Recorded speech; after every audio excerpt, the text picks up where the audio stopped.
What a shot! Dhoni মারলেন helicopter. বাবা রে, ধোনি মানে জাদু। মারো ধোনি, হেলিকপ্টার হেলিকপ্টার ফাটিয়ে দাও। কিরে ভাই, কি বলে ফাটাচ্ছিস? আমি তো ওখানে ভূমিকম্প হয়েছে। ভূমিকম্প না রে, এটা আইপিএল কম্প। ধোনি যখন ব্যাট করে ভক্তদের মাথা ঘুরে। ওর মাথা সবসময় ঘুরছে।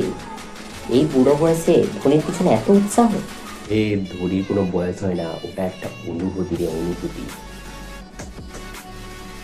তোর এই ব্যাট বল দেখে না আমার ঘুমটাই আসে না। এখন যদি রোহিত শর্মা বেস্ট ক্যাপ্টেন এটা বলিস, তাহলে আমি তোর টিভির কানেকশন কেটে দেবো। এক কাজ করে, আজ রাতেই ফাইনাল। হার জিত চাই তো, যদি ধোনি জিতে যায় তাহলে ধোনির ছবি তুই তোর ফোনের ওয়ালপেপারে লাগাবি। ঠিক আছে, যদি তোর টিম হারে, তুই আমি রোনাল্ডোর ভক্ত এটা মাথায় চিটিয়ে পুরো বাড়ি ছুটবি, বলে দিলাম। এই কিরণা একটু কিছু বাইরে আমি বুঝছি না, এটা বাড়ি না পাড়ার পাঁজি? দুই বন্ধু চুপ হয়ে যায় এবং দুজন দুদিকে সরে যায়।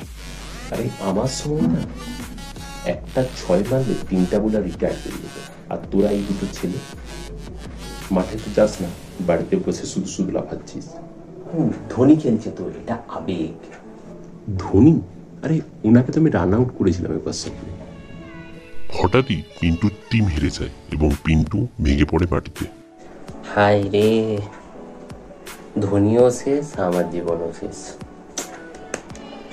তোর সময় তো ভাই শেষ, এবারে চল বাঁধ মাথায় আর লে, আমি রোনাল্ডোর ভক্ত। ভালো হচ্ছে, তোরা চালিয়ে যা পুরো। এবার ভাবছি আমিও মাঠে ফিরি। এখন আপনি খেলবেন?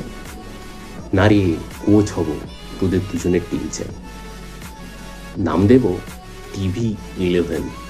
যুদ্ধ হোক খেলার, মন হোক হাসির।